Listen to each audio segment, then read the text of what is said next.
Alright people, you'll see a little cut right about here that runs like this. That was from the 1911 hammer when it came down on my neck. When I jerked it away from, so Mr. Watson wouldn't shoot me. But that's where the sight cut me, right there. No one ever said and wouldn't leave a mark. You know what, that's definitely a mark from the cut of the freaking 1911 hammer. The gun, the sight went whizzing by me. And I jerked him around. So that was my proof. So anyway, I did call several people, but I've not gotten nothing accomplished. But that was the hammer mark, and the gun, the sights that went whizzing by my neck. So that's proof there. And by the way, if you look right there, you'll see it real good right there. I'm trying to hold this phone, and it's right here. You'll see it right above my thumbnail. There's, well, back a little bit, but yeah, right above my thumbnail. That's where the hammer, I put my hand in. That's where the freaking gun pinched me. That's where his hammer came down and got me. So basically, people, this guy pulled a gun, tried to kill me in my own house. They forced me to sign a plea agreement by gunpoint, and then allowed someone to steal my money. That's Smith Center, Kansas. They violated my rights, my 1st, 4th, 6th, 8th, 14th, and destroyed every other right that I had by a steamroller. Forced me to sign a plea agreement by gunpoint as well. I fear for my life. I cannot go to Kansas. If I do, every time I go down there, the man chases me down with his car and tries to shoot me with a gun. So, and he's not even a police officer, but he has more rights than I do. And then Mr. Watson gets to steal my money, and he has more rights to my money that I earned. I don't understand this. I mean, you go out and you work your ass off, and you try to make your money to pay your bills, and this guy steals everything. What he don't steal, he destroys. So it leaves me, well, and this is my family's house, people.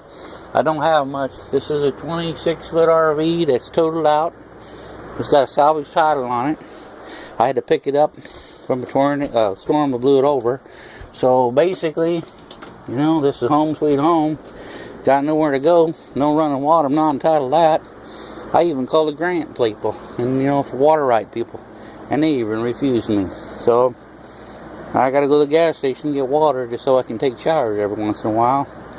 After a while, when you run out of money, no money for fuel or anything else, but what do? And you got to be able to bid on work in case something comes, because that's what you do for a living. But everything went to plastic, kind of slowed everything down. So I'm hoping something will come up next. I'm building a little unit, but that ain't going to be nothing. You know, my disability from the Navy, from the VA, ain't very much money. And I got a bad bummed up leg, and my back goes out. Some mornings I can't hardly move. And I just throw it out. I don't know how, it happens. You know, and my backyard, this is my backyard, people. This is all poison. Poison. Okay, I got poison everywhere. You know, and then I got a swamp creek over here on this other side. There's a swamp creek. This is my grill. This is how I cook. This is how I cook out in the field, you know. This is how I cook. This is my cooking place. And when I really need to take a bath, I got me a bathtub sitting out here so I can take me a bath. Right now the water's a little dirty. Maybe I should probably clean out the mud. You know, when you get too muddy, you gotta rinse off.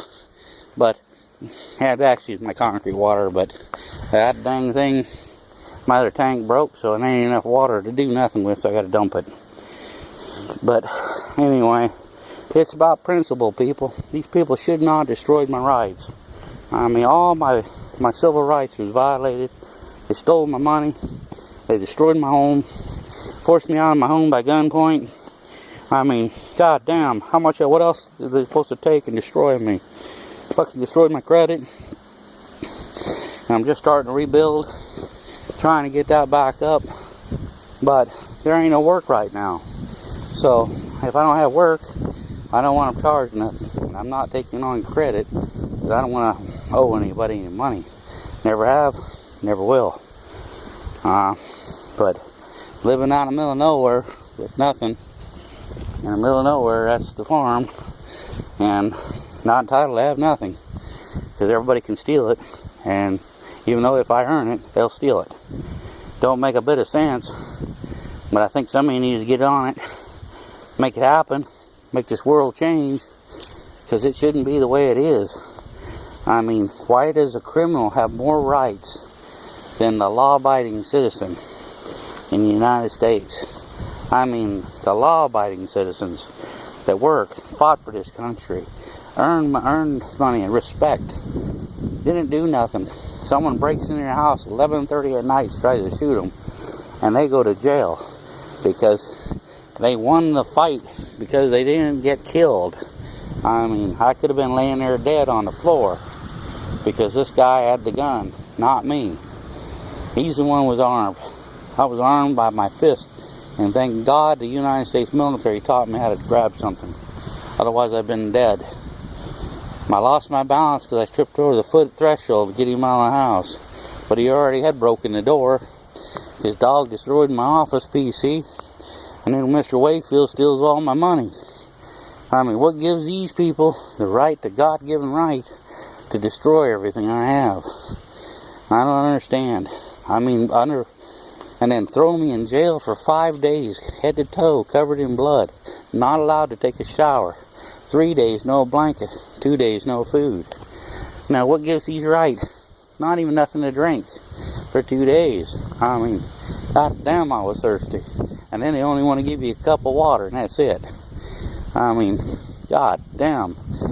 I've never been treated so humiliated in my life.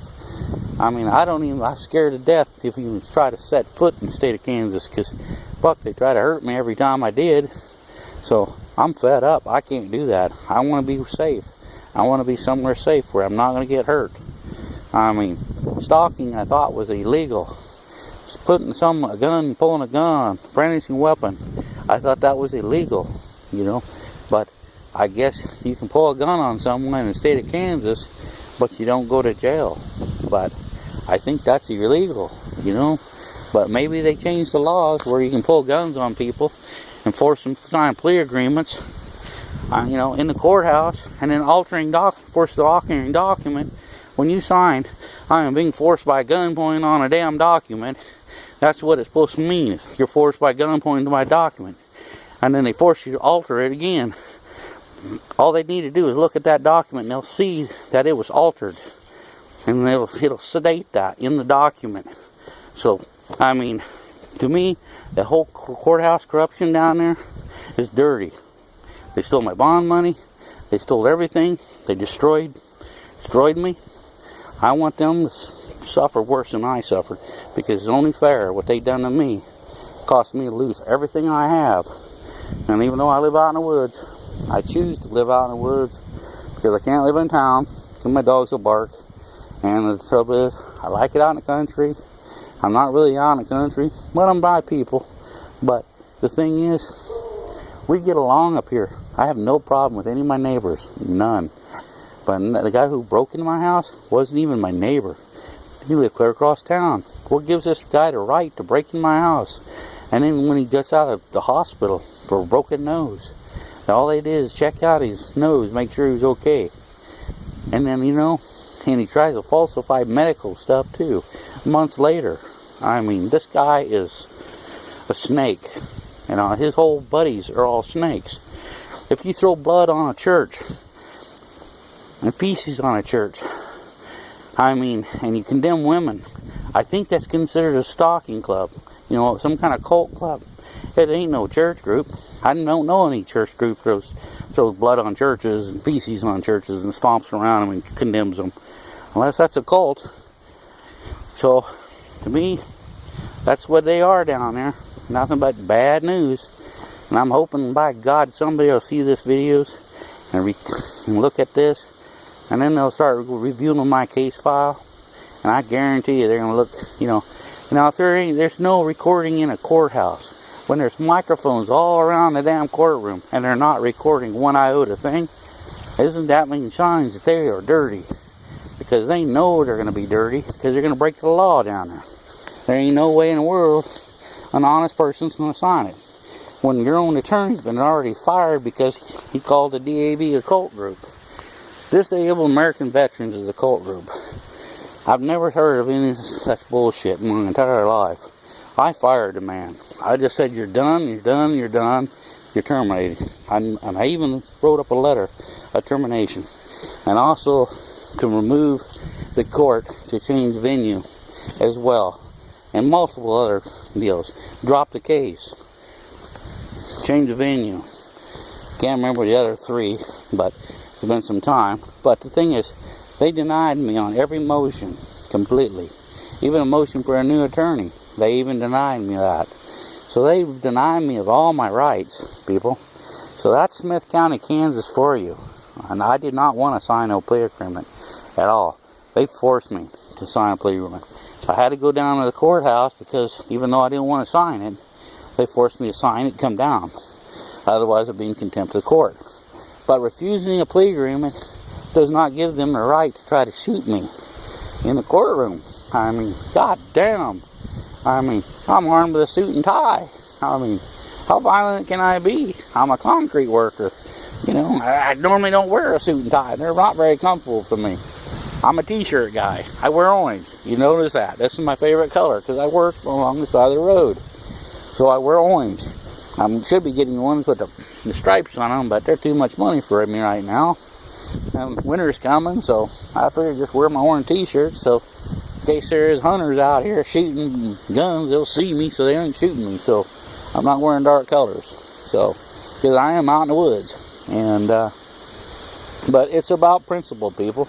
These people need to be taken down, and I've got nobody to go to, so that's why I'm putting these videos up to really, you know, I can't go down there. I can't get anybody to do anything.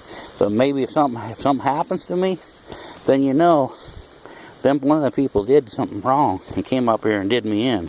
That's why I'm putting these videos up, because of the threats that I had and the death threats from Kansas. So I take it serious, you know.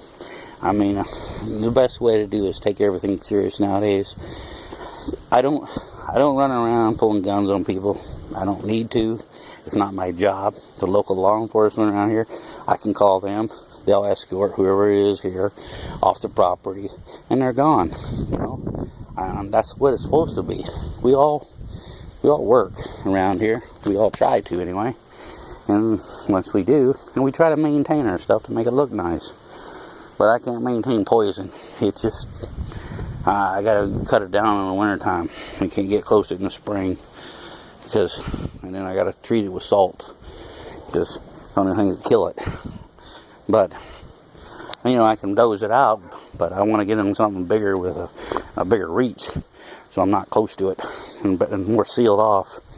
So my stuff don't get all itchy and scratchy when the next time I touch it and degrease it.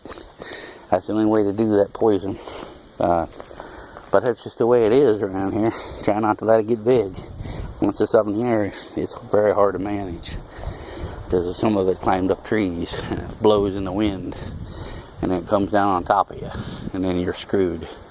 And you're all itchy and scratchy again. But anyway, I don't want to ramble. But I don't know what else to do. I mean, they stole my money. They stole everything I have. I don't know what else to do. I mean, I called everybody under the sun. I got nowhere. And I can't get anybody to do anything. They say call these people, and I'm going to call these people. And I have. I've called everybody under the sun, and I'm not getting nowhere. But so I'm starting to call them back and kick the tires. Because I am totally fed up, people. Someone chasing me with a gun multiple times. I can't go to my house. I couldn't even go to my mom's funeral. I couldn't go to my brother's stepson's funeral either. So how would you feel? You couldn't go to your mother's funeral because some idiot stalker's trying to kill you. And you got dirty cops chasing you as well. They're dirty because they were involved in the stalking group. How would you feel? I mean, really, how would you feel with this happening to you? So, anyway, I can't even go see my own brothers because of the damn stalker. You know, it's pretty sad. Pretty sad. But anyway, we'll talk to you later. Bye.